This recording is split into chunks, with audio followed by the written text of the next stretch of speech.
de Cristo. En uno de los recortes aparecía una copa de champaña con un anuncio que decía: esta es la verdadera esencia de la Navidad. No sé cómo interpretarlo. Esta es la verdadera esencia de la Navidad. El otro era todavía más explícito. Anunciaba con bombos y platillos que había llegado el mes de bebiembre. Deduzcan ustedes. Obviamente los que diseñaron esas campañas publicitarias no estaban tratando de dorar la píldora con un mensaje de paz y recogimiento espiritual, sino que estaban mostrando lo que realmente significa para muchos la fiesta de Navidad. De hecho, recientemente, no sé cuántos de ustedes vieron en los diarios que ya en los primeros días de diciembre varias personas habían muerto de intoxicación alcohólica, comenzando el mes de diciembre.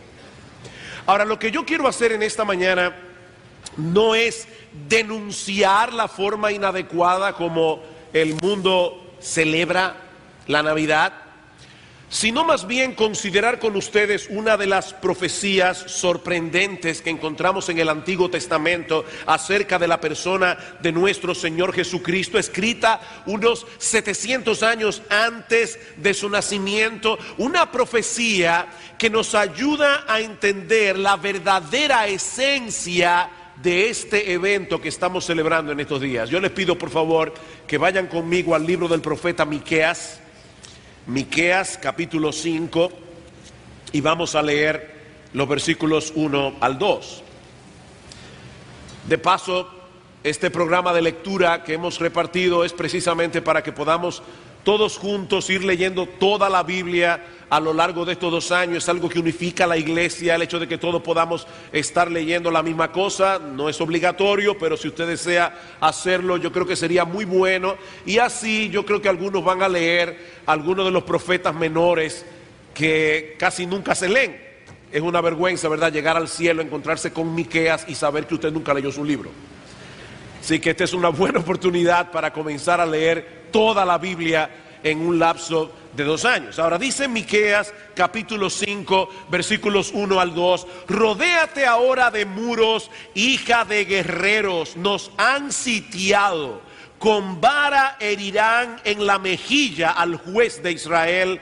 Pero tú, Belén Efrata, pequeña para estar entre las familias de Judá, de ti me saldrá el que será Señor en Israel, y sus salidas son desde el principio, desde los días de la eternidad.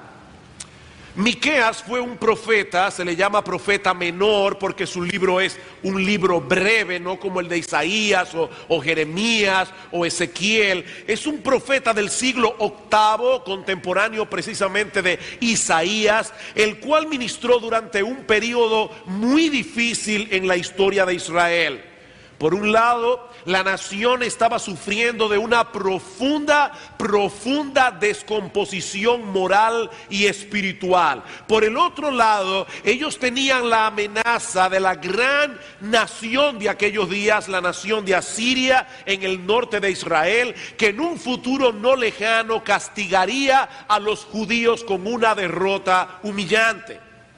Así que había problemas dentro, había problemas fuera, una profunda corrupción interna, una amenaza militar inminente. Pero hermanos, es en ese contexto tan desolador que el profeta anuncia la llegada del Mesías, el Cristo. La palabra Mesías en hebreo significa ungido, es la misma palabra Cristo en griego. La llegada de ese gobernador, de ese Señor, de ese Rey de reyes y Señor de señores, enviado por Dios mismo para la salvación de su pueblo. Y lo primero que Miqueas nos revela en esta profecía es el lugar en el que habría de nacer el Mesías. Versículo 2: pero tú, Belén Efrata, pequeña para estar entre las familias de Judá, de ti me saldrá el que será Señor en Israel. Seguramente ustedes recuerdan que alrededor del nacimiento de Cristo unos magos llegaron a Jerusalén preguntando dónde estaba el rey de los judíos que había nacido. Y Herodes, que era un hombre sumamente suspicaz, y yo diría, ¿cómo se dice cuando una persona tiene un síndrome de persecución? Paranoico. Herodes mandó a matar a su propio hijo cuando pensó que podía quitarle el reino. Imagínense ustedes cuando este hombre escucha a estos dignatarios orientales preguntando, y no eran 3 reyes magos, como dice la tradición, ni se llamaban Melchor, Gaspar y Baltasar. Era una comisión de altos dignatarios persas probablemente, que llegan preguntando ¿dónde está el rey de los judíos que ha nacido? Herodes inmediatamente mandó a llamar a los estudiosos de las escrituras en el pueblo de Israel, les hizo la misma pregunta y ellos respondieron de inmediato: en Belén, de Judea, porque así está escrito por el profeta. Mis hermanos, entre los judíos no había ninguna duda de que el Mesías nacería en Belén, porque Dios lo había anunciado 700 años antes de su nacimiento. Ahora, lo que ellos sí perdieron de vista fue el por qué Dios eligió un poblado como Belén para que el Mesías naciera allí. ¿Por qué Belén? ¿Por qué una aldea tan pequeña que de hecho en ocasiones fue pasada por alto cuando se censó los poblados de Judá? Eso es lo que dice Miqueas. Dice: pequeña para estar entre las familias de Judá. Mi familia nació en Belén, mis abuelos paternos, excepto mi abuelo materno, que nació en una ciudad llamada Bet-Yala, cerca de Belén. Eran poblados tan pequeños, mi abuelo era un fumador empedernido. Eran poblados tan pequeños que decían que si usted encendía un cigarrillo en Belén y salía caminando hacia Bet-Yala, llegaba fumándoselo todavía. Eran poblados pequeñitos. Todavía en el día de hoy, creo que Bet-Yala no tiene más de 11,000 habitantes. Cristo pudo haber nacido en Roma, la capital del imperio. Por lo menos pudo haber nacido en la ciudad de Jerusalén, la ciudad más importante de Israel. Pero Dios escogió una pequeña e insignificante aldea, y dentro de esa aldea un establo para la encarnación de su Hijo, nuestro Señor Jesucristo. Y la pregunta es: ¿por qué? ¿Por qué Jesús tuvo que nacer en un lugar como Belén? Bueno, probablemente por 2 razones. La primera es que Dios siempre suele hacer las cosas de tal manera que su gloria sea exaltada y la soberbia del hombre humillada. Dios siempre suele hacer las cosas de tal manera que solo su gloria sea exaltada y la soberbia del hombre humillada. Si Belén hubiera sido una ciudad imponente, famosa por sus edificaciones o por su poderío militar, económico, algunos pensarían que fue precisamente por causa de esos logros humanos que Dios la escogió. Pero no, mis hermanos, Dios hace las cosas como las hace para que no pongamos nuestros ojos en la supuesta grandeza del hombre, sino más bien en la grandeza de su bondad, en la grandeza de su misericordia, al derramar su favor sobre personas que no lo merecen, personas que son indignas. Esa es la enseñanza de Pablo en 1 Corintios 1:26, un pasaje que estudiamos hace unos domingos atrás en la serie que estamos dando regularmente en 1 Corintios. Los creyentes en la iglesia en Corinto estaban divididos entre sí, alineándose en torno a personalidades humanas. Yo soy de Pablo, yo soy de Apolos, yo soy de Cefas. Y Pablo tuvo que escribirle: mirad, hermanos, vuestra vocación, que no sois muchos sabios según la carne, ni muchos poderosos, ni muchos nobles, sino que lo necio del mundo escogió Dios para avergonzar a los sabios, y lo débil del mundo escogió Dios para avergonzar a lo fuerte, y lo vil del mundo y lo menospreciado escogió Dios, y lo que no es, para deshacer lo que es. ¿Saben para qué? Para que nadie se jacte en su presencia, dice Pablo. En otras palabras, Dios busca la manera de desinflar el orgullo humano. ¿Saben por qué? Porque ese es el gran problema humano. Dios se encarga de desinflar el orgullo humano porque ese es el gran problema humano. La Biblia nos enseña que Dios nos creó para su gloria y para que nosotros nos gozáramos en Dios por siempre. Pero lamentablemente el hombre no permaneció en su condición original. El hombre se rebeló contra su creador. Su rebeldía trajo consigo un sinnúmero de consecuencias terribles para la raza humana. El hombre se convirtió en un enemigo de Dios y en un peligro de sus semejantes. En estos días, cuando pasó la tragedia en Newtown, uno de nuestros periódicos tenía un editorial titulado "La sociedad está enferma". Y yo puedo entender el sentimiento del editorialista. Estaba preguntándose qué es lo que está pasando. Bueno, déjenme proponerles que yo creo que el problema no está en la sociedad. Esa palabra suena demasiado abstracta. No es la sociedad la que está enferma, es el hombre el que está enfermo. Es el hombre que está enfermo. No podemos encontrar ninguna solución a este problema que está viviendo nuestra sociedad, donde ya nadie puede salir a la calle tranquilo, si no ponemos el dedo en la llaga, y la llaga es el pecado del hombre. El hombre pecó contra Dios, se rebeló contra Dios, se volvió un ser egoísta, orgulloso, en un ser peligroso para el hombre mismo. Pero ese no es el fin de la historia. Nosotros sabemos que desde el mismo momento en que el pecado entró en el mundo, Dios reveló un plan de salvación con el propósito de revertir los efectos que el pecado había producido en la creación y en el hombre. Y de esa manera hacer una demostración de su gloria mucho más extraordinaria que la que su creación original hubiese podido transmitir. Queridos amigos, amados hermanos, fue para eso que el Hijo de Dios se hizo hombre hace 2000 años atrás. Para restaurar al hombre dañado y convertirlo en el adorador que siempre debió haber sido. Pero para eso el hombre tenía que ser humillado. El hombre tiene que recordar que no es Dios. Solo Dios es Dios. El hombre no es Dios. Y Cristo se introdujo de tal manera en el escenario de la historia, en la primera Navidad, para que solo el Dios de gloria recibiera toda la gloria. No había nada extraordinario en la aldea de Belén. No había nada extraordinario en el establo donde María dio a luz. Y ¿saben qué, mis amados hermanos? Tampoco hay nada extraordinario en aquellos hombres y mujeres que Dios escogió desde antes de la fundación del mundo para hacerlos beneficiarios de una salvación tan grande. Es por gracia, mis hermanos, para que solo el Dios de toda gracia se lleve toda la gloria. Por eso Pablo sigue diciendo en ese pasaje de 1 Corintios: mas por Él, por Dios, estáis vosotros en Cristo Jesús, el cual nos ha sido hecho por Dios. Dios nos atrae a Cristo, Dios nos llama a salvación, Dios salva. ¿Saben para qué?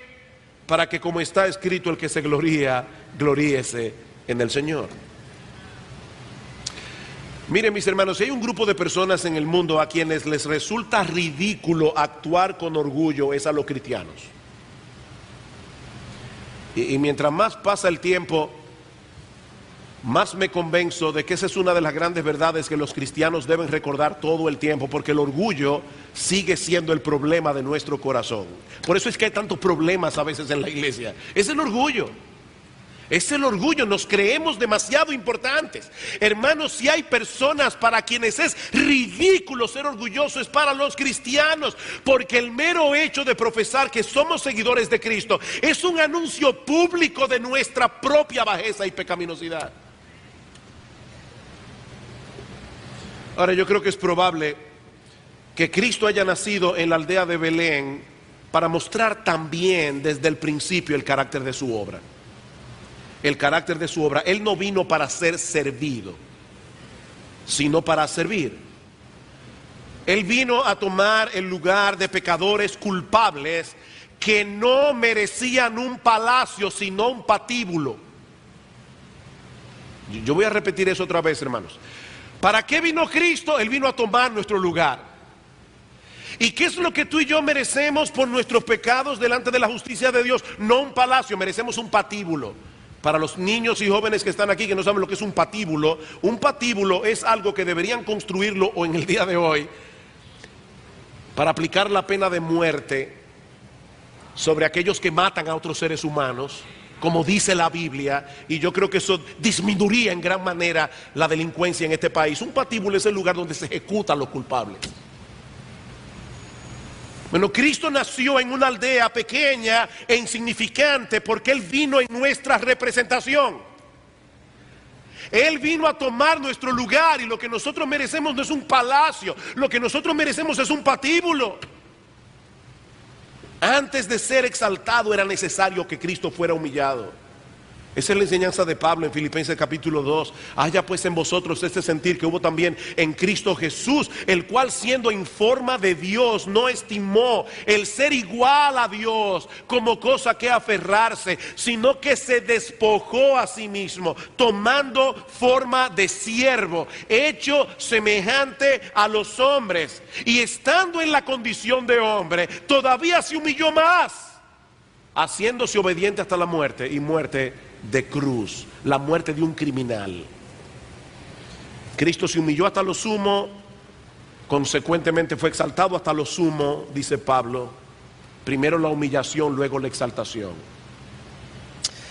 Pero Miqueas no solo profetizó 700 años antes el lugar en el que Cristo habría de nacer para dejar al hombre sin excusa, su palabra está ahí, sino que también profetizó la naturaleza de su gobierno.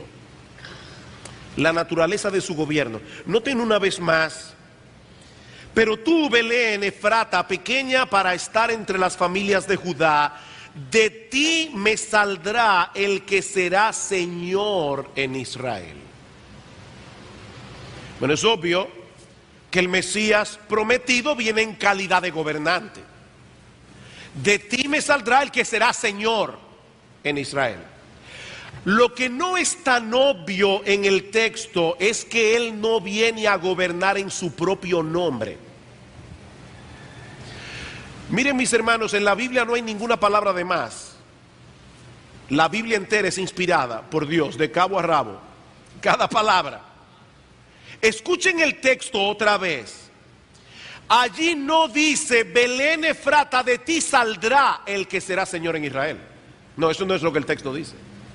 El texto dice: de ti me saldrá el que será Señor en Israel. En otras palabras, ese que nacerá en ti viene de parte de mí. Ese que nacerá en ti viene de parte de mí, dice Dios. Estas son palabras muy similares a las que aparecen en el primer libro de Samuel, capítulo 16, versículo 1. No tienen que buscarlo, pero allí Dios envía a Samuel a ungir a David en sustitución del rey Saúl, que había fallado como gobernante. ¿Y qué le dice Dios a Samuel? Llena tu cuerno de aceite, porque en aquella época los reyes eran ordenados en el oficio ungiéndolos con aceite. Dice: llena tu cuerno de aceite y ven que te enviaré a Isaí, el padre de David, a Isaí de Belén, porque de sus hijos me he provisto rey. De sus hijos me he provisto rey. Saúl fracasó como gobernante, como fracasaron muchos de los reyes de Israel. En vez de gobernar al pueblo en conformidad con la ley de Dios, ellos trataron de establecer más bien su propia voluntad. Pero lo que está diciendo Miqueas en el capítulo 5, versículo 2, es que este Mesías vendría al mundo a gobernar de parte de Dios, a establecer la voluntad de Dios, el gobierno de Dios en el mundo. En otras palabras, este Mesías habría de someterse él mismo a la voluntad de su Padre, y él llevaría a sus seguidores a hacer exactamente lo mismo. Y eso nos dice algo acerca de la naturaleza del gobierno que Cristo vino a implantar en el mundo. Esto es algo que Cristo repetía una y otra vez. En Juan capítulo 4, versículo 34, dice el Señor a sus discípulos: mi comida es que haga la voluntad del que me envió. Esa es mi comida, ese es mi alimento. Que yo haga lo que Dios quiere. En Juan capítulo 5, versículo 30, porque no busco mi voluntad, sino la voluntad del que me envió, la del Padre. Y en Juan 7, 16, mi doctrina no es mía, sino de aquel que me envió. Eso fue lo que los judíos perdieron de vista cuando Cristo vino al mundo hace 2000 años atrás. ¿Qué estaban esperando ellos? Un guerrero victorioso, poderoso, que derrotara a todos los enemigos de Israel y que implantara en la tierra de Palestina un reino universal. Y óigame, algún día Cristo volverá, implantará su reino eterno en el mundo, pero esa no era la misión de su primera venida. Esa no era la misión de su primera venida. Cristo vino más bien a hacer posible que hombres y mujeres rebeldes contra Dios se arrepintieran de su rebeldía y se sometieran voluntariamente al gobierno de Dios. Eso fue lo que Cristo vino a hacer. Ese es el tipo de reino que Él vino a implantar. ¿Recuerdan ustedes cuando Pilato estaba interrogando al Señor? Y Cristo le dijo: Pilato, mi reino no es de este mundo. Mi reino no es de este mundo. Pilato, mi reino no es como el que tú tienes en mente. Si mi reino fuera de este mundo, dice Cristo, mis servidores pelearían para que yo no fuera entregado a los judíos, pero mi reino no es de aquí. Y Pilato estaba tan confundido que le pregunta al Señor: pero entonces, ¿eres tú rey? ¿Eres tú rey? Puede ser una pregunta complicada, porque si Jesús decía simplemente sí, podía dar lugar a malas interpretaciones, porque Él no era el tipo de rey que Pilato tenía en mente. Pero tampoco podía negar que Él era rey, en el más alto sentido del término. ¿Cuál fue la respuesta de Jesús? Respondió Jesús: tú dices que yo soy rey, yo para esto he nacido y para esto he venido al mundo. Escuchen esto: para dar testimonio a la verdad. Todo aquel que es de la verdad oye mi voz. ¿Ven cómo Cristo conecta aquí su reinado con la verdad? Si Jesús hubiera venido a implantar un reino terrenal como los reinos que nosotros conocemos, ¿saben qué hubiera sido lo primero que Él hubiera hecho? Reclutar soldados. Eso no es lo primero que hace un individuo cuando va a dar un golpe de estado y va a conquistar una nación. Reclutar soldados. Pero ¿qué hizo Cristo? Predicar la verdad, enseñar la verdad, proclamar la verdad. ¿Saben por qué? Porque la victoria de Cristo como rey no se obtiene forzando a sus enemigos desde fuera, sino dándoles convicciones desde dentro. Y su arma de guerra es la verdad. El hombre está lleno de mentiras. El hombre está lleno de confusión. El hombre no entiende ni para qué está aquí, ni cuál es el propósito de su existencia, ni para dónde va. El hombre está en tinieblas. El reino que Cristo vino a implantar está compuesto de hombres y mujeres que han entendido y se han sometido voluntariamente a la verdad de Dios.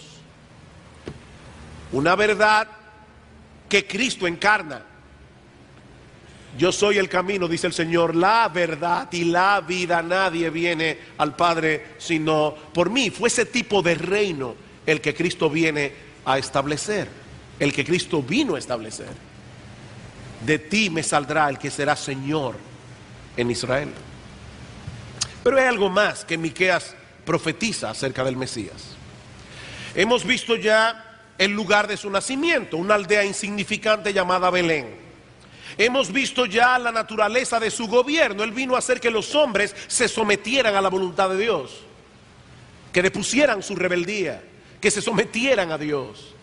Pero en tercer lugar, Miqueas nos revela también la esencia de la persona del Mesías. Vean una vez más el versículo 2. Pero tú, Belén Efrata, pequeña para estar entre las familias de Judá, de ti me saldrá el que será Señor en Israel, y sus salidas son desde el principio, desde los días de la eternidad. Bueno, ahora sí que lo puso complicado, porque de primera impresión este texto parece contradictorio. ¿Lo ven allí? Este texto parece contradictorio. Por un lado nos está diciendo que el Mesías habría de nacer, igual que como todos nacemos, y hasta revela en la ciudad de Belén, en la aldea de Belén. Pero por el otro lado nos dice que sus salidas son desde el principio, desde los días de la eternidad. El nacimiento de todo ser humano marca el inicio de una nueva vida, ¿verdad? Antes de tu nacer, tú no existías. Tú comenzaste a existir cuando fuiste engendrado, como persona. Pero lo que Miqueas está diciendo aquí es que este gobernante que habría de nacer en Belén, en realidad era eterno. Este gobernante que habría de nacer como un bebé en Belén, era eterno. ¿Cómo puede nacer una persona que siempre ha existido? Esa es la pregunta. ¿Cómo puede nacer una persona que siempre ha existido? Miren, hermanos, a mí la Biblia me maravilla. A mí la Biblia me maravilla. Casi todos estos profetas que profetizaron acerca de Cristo no entendieron lo que estaban escribiendo. Yo estoy seguro que Miqueas no entendió lo que él estaba escribiendo. Seguro completamente. De hecho, el apóstol Pedro dice en primera de Pedro capítulo 1 que los profetas inquirieron y diligentemente indagaron para poder entender las mismas profecías que ellos estaban profetizando. Ahora ellos fueron inspirados por Dios y ellos no pensaron, ve acá, como que Dios se equivocó aquí. Déjame arreglarlo. No, ellos no arreglaron nada. Ellos escribieron exactamente lo que Dios les pidió que escribieran, aunque no lo entendieran. Y Miqueas dijo hace 700 años antes del nacimiento de Cristo que ese bebé que habría de nacer en Belén Efrata existía desde siempre. Pero no solo eso. Si algo sabían los judíos, es que había un solo ser que existe desde siempre: Dios. Hermanos del sonido, se me está yendo el sonido. ¿Verdad que sí? Como que hay un... No. Pues es mi oído que se está yendo. Si algo sabían los judíos, es que el único ser eterno que existe es Dios. Dice en Isaías capítulo 40, versículo 28, ¿no has sabido, no has oído que el Dios eterno es Jehová, el cual creó los confines de la tierra? Bueno, pero ahora resulta que ese Dios, el único Dios eterno, está diciendo en Miqueas capítulo 5 versículo 2, de ti me saldrá el que será Señor en Israel. Yo voy a enviar a través de ti a alguien que va a ser Señor en Israel. La pregunta es, ¿ese Mesías que Dios está prometiendo es Dios o fue enviado por Dios? O sea, fíjense lo que estamos diciendo aquí. Este Mesías es eterno, pero van a ser como un bebé. Y Dios dice, soy yo que lo estoy enviando, y el único ser eterno es Dios. La pregunta es, entonces, ¿en qué quedamos? ¿Este Mesías es Dios mismo o es enviado por Dios? Es la misma dificultad que nosotros encontramos en otra profecía navideña. Isaías capítulo 9 versículo 6, hablando acerca del nacimiento de Cristo. Y recuerden que Isaías y Miqueas eran contemporáneos 700 años antes del nacimiento de Cristo. Isaías no solo profetizó, he aquí una virgen concebirá y dará a luz un niño y llamará su nombre Emanuel, que traducido es Dios con nosotros, Isaías 7:14, sino que también en Isaías 9:6, hablando de ese niño que nacería de una virgen en Belén, dice, porque un niño nos es nacido, un niño, hijo nos es dado, y el principado será sobre su hombro. Él será Señor en Israel. Él viene con autoridad y se llamará su nombre. El nombre de este niño, el nombre de este bebé será llamado Admirable Consejero, Dios fuerte, Padre eterno y Príncipe de paz.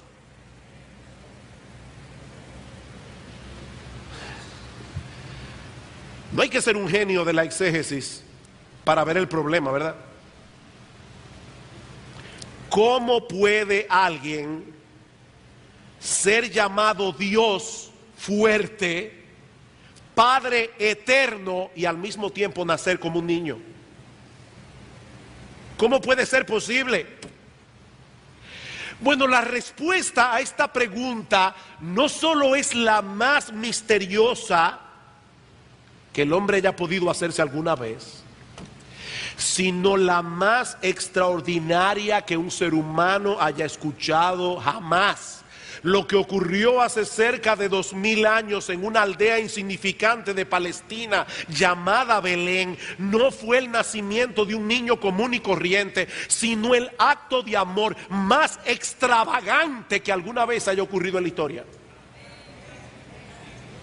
La segunda persona de la Trinidad, Dios el Hijo, se hizo hombre voluntariamente y fue enviado por Dios el Padre a rescatar pecadores como tú y como yo, muriendo en nuestro lugar en la cruz del Calvario.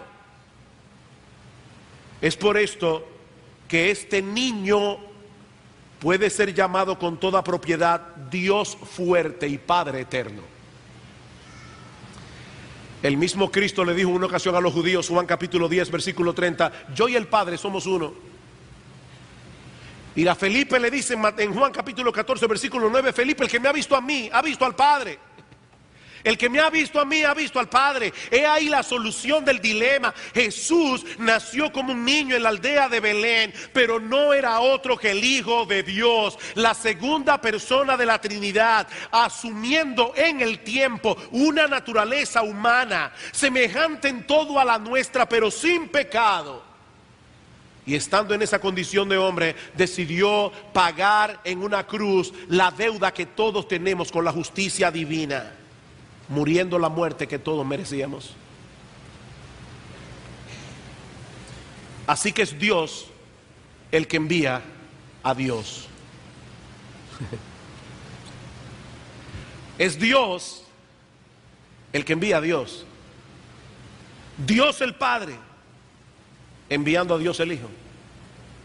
Esa es la enseñanza de Juan en su introducción del Evangelio. En el principio era el Verbo, y el Verbo era con Dios, y el Verbo era Dios. Era con Dios y el Verbo era Dios.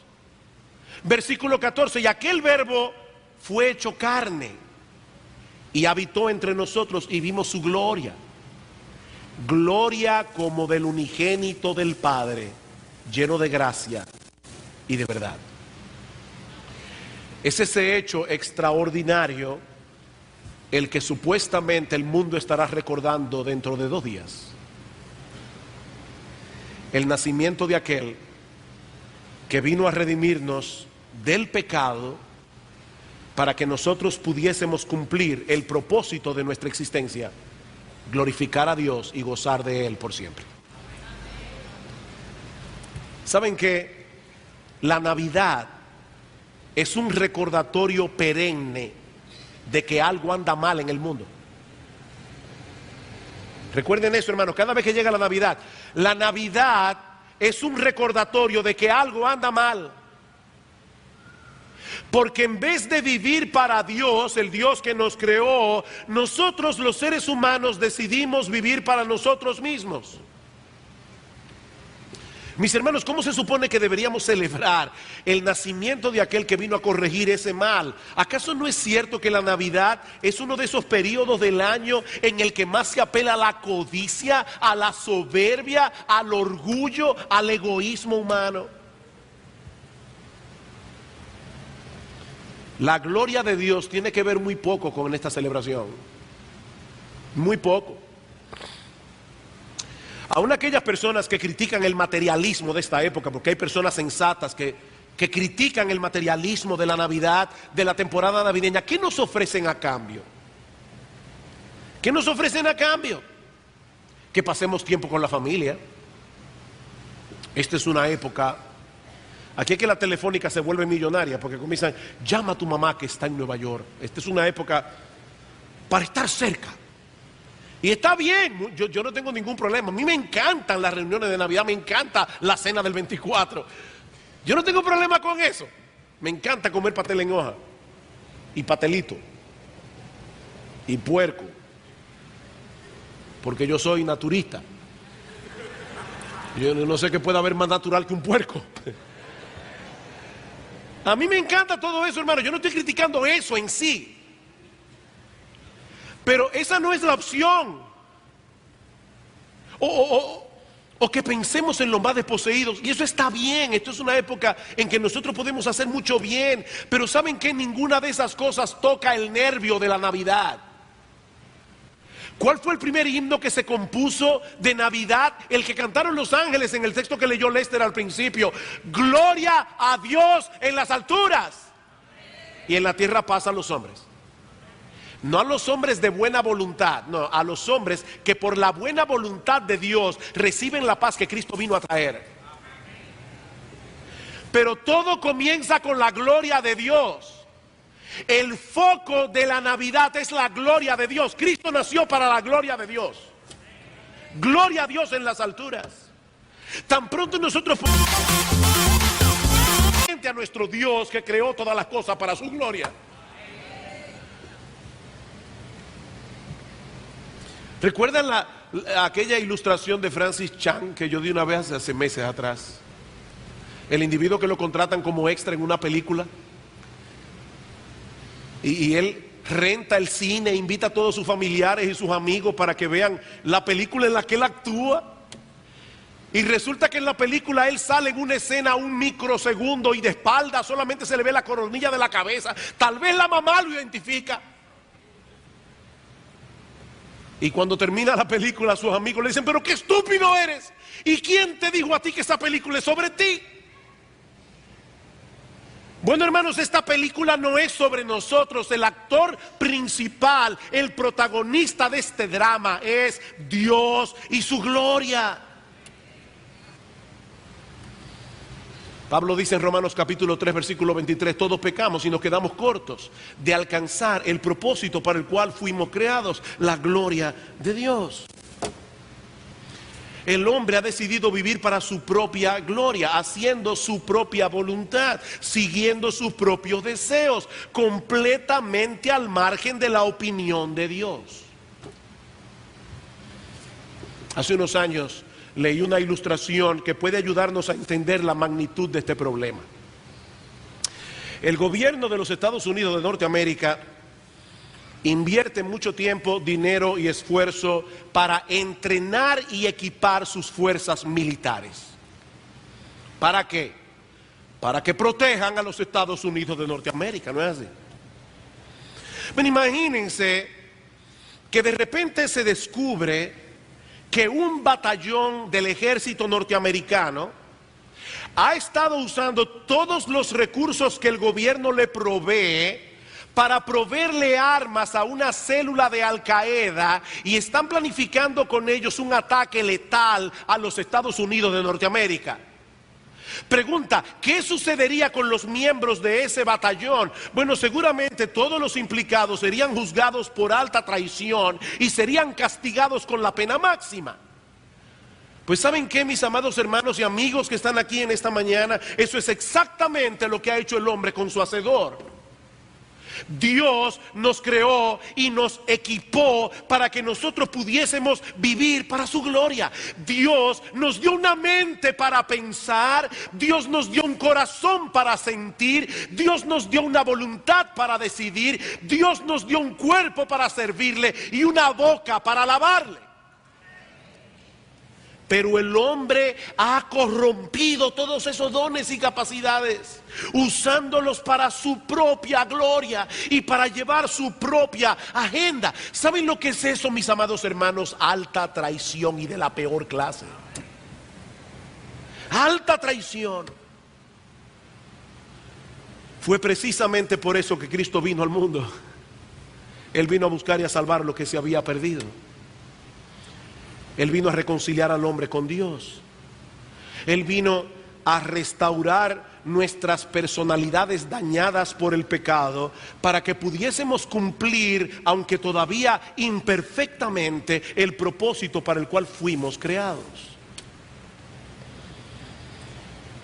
Cristo se dio a sí mismo, dice Pablo en Tito 2:14, se dio a sí mismo por nosotros para redimirnos, para comprarnos, para librarnos de toda iniquidad y purificar para sí un pueblo propio celoso de buenas obras. Esa es la buena noticia que los ángeles proclamaron esa noche. En el texto que Lester leyó, os ha nacido hoy en la ciudad de David un Salvador, que es Cristo el Señor.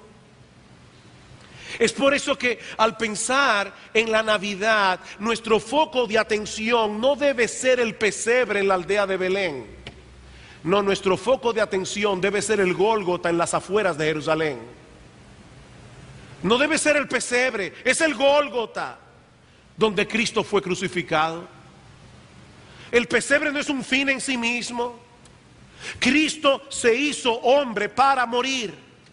Cristo se hizo hombre para morir. Era la única manera en que Él podía pagar nuestra deuda con la justicia de Dios. La paga del pecado es muerte. Alguien tenía que morir en nuestro lugar. Y Dios el Hijo decidió hacerlo Él.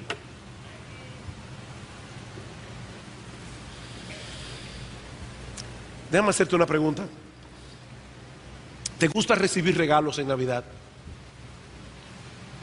A mí me encanta. Sería un mentiroso si no lo dijera. ¿Tú quieres recibir el mayor regalo de Navidad que alguna vez te hayan ofrecido? Deja de confiar en ti mismo. Reconoce tu pecado. Reconoce tu rebeldía. Ríndete a Dios, confiando únicamente en Cristo y en la obra de salvación que Él llevó a cabo en la cruz del Calvario. Al que no conoció pecado, por nosotros, por causa nuestra, por nuestro favor, Dios a Él lo hizo pecado, para que nosotros en cambio fuésemos hechos justicia de Dios en Él, dice Pablo. Esa es la esencia del mensaje del Evangelio. Que la salvación es gratis, gratuita, por medio de la fe. No porque sea barata, sino porque alguien ya pagó el precio. Es gratis, por medio de la fe. Mi amigo, no desprecies ese regalo. No desprecies ese regalo, porque no hay posibilidad de salvación fuera de Cristo. Es por eso que Dios anunció con tantos siglos de antelación todo lo concerniente a su nacimiento, todo lo concerniente a su ministerio, todo lo concerniente a su obra de redención. ¿Saben para qué? Para que nadie se equivoque.